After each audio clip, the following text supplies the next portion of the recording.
Assalamualaikum warahmatullahi wabarakatuh. Pemirsa di rumah, saya Nahdia.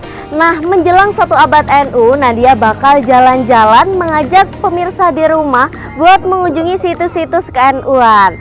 Nah, selain itu Nahdia juga bakal mengajak pemirsa di rumah buat berwisata dan juga mengunjungi tempat-tempat kulineran nih. Nah, seperti apa lebih lengkapnya?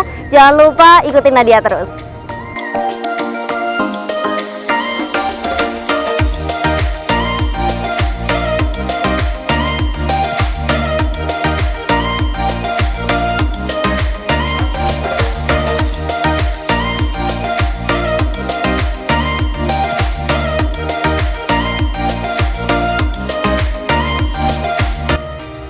Yap, jadi benar banget jembatan yang ada di sebelah Nahdia merupakan jembatan Suramadu, jembatan yang menghubungkan antara Pulau Jawa dan juga Pulau Madura. Lebih tepatnya kota Surabaya dan juga Kabupaten Bangkalan.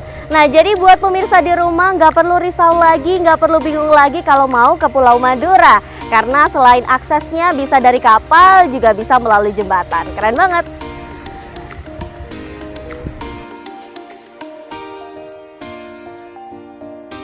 Perjalanan Nahdia siang ini terhenti di salah satu masjid ikonik di Kabupaten Bangkalan. Ya, Masjid Agung Bangkalan yang terletak di Jalan Kiai Haji Muhammad Khalil ini adalah salah satu warisan sejarah kerajaan Islam yang pernah ada di Pulau Madura. Dan pemirsa, Masjid Agung Bangkalan merupakan salah satu tempat yang wajib Anda kunjungi ketika berada di Pulau Madura. Merupakan peninggalan warisan kerajaan Islam Nusantara dan telah berusia 203 tahun merupakan alasannya.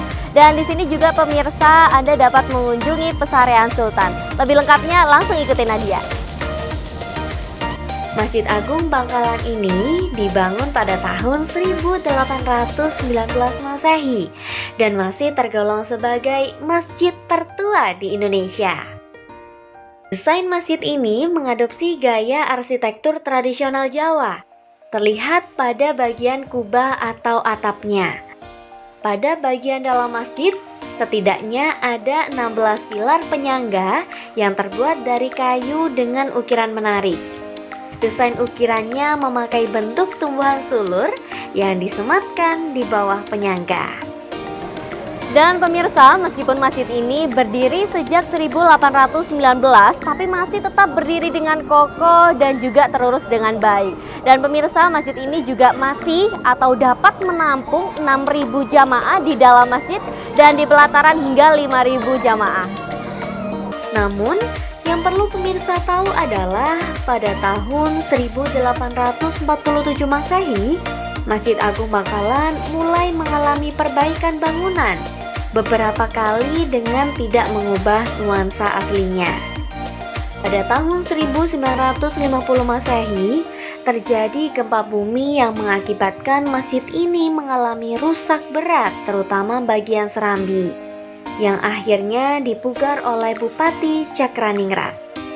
Kemudian mulai tahun 1965, karena masjid ini sudah tidak bisa menampung banyaknya jamaah, terutama pada waktu sholat Jumat dan sholat Id, timbullah rencana perluasan dan dibentuklah panitia yang terdiri dari beberapa unsur organisasi massa dengan nama Panitia Besar Pembangunan Masjid Jami Kota Bangkalan. Dengan selesainya pemugaran ini, bagian dalam Masjid Agung Bangkalan dapat menampung 6.000 jamaah dan di pelataran dapat digunakan sholat oleh 5.000 jamaah. Lantas siapakah yang membangun masjid ini? Menurut data dari Kementerian Agama Republik Indonesia, Masjid Agung Bangkalan pertama kali dibangun oleh Raden Maulana Abdul Qadir atau Sultan Qadirun. Sultan Qadirun merupakan salah satu sosok yang berpengaruh di daerah Bangkalan, Madura. Semasa hidupnya, ia menjadi salah satu sosok yang cukup fenomenal di kalangan masyarakat karena pernah menjadi raja. Hal itu terbukti sejak masa pemerintahannya. Penyebaran Islam di Bangkalan mulai berkembang dan menjadi dominan. Ketika akhir hayat, beliau dikenal dengan sebutan Sultan Abdul Qadirun karena taktiknya dalam perang dan sosok ahli agama yang khusyuk. Sehingga dimakamkan tepat di barat Masjid Agung Bangkalan.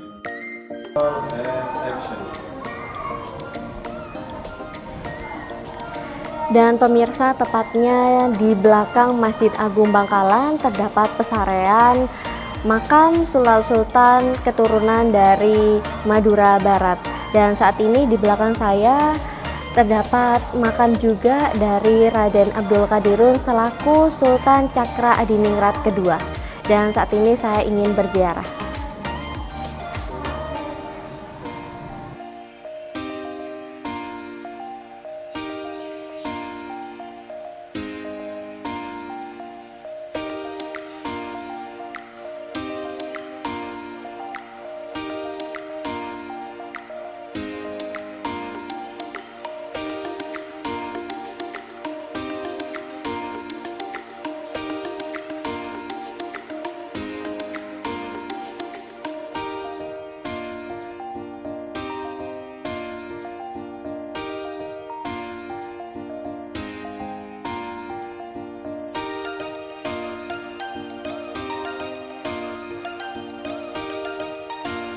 Wah, tidak terasa sudah memasuki waktunya sholat zuhur nih pemirsa.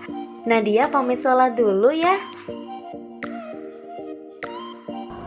Dan pemirsa, setelah kita berziarah di makam Sultan Abdul Qadirun, kita juga akan berziarah di salah satu tokoh penting atas berdirinya Nahdlatul Ulama. Siapakah beliau? Jangan kemana-mana.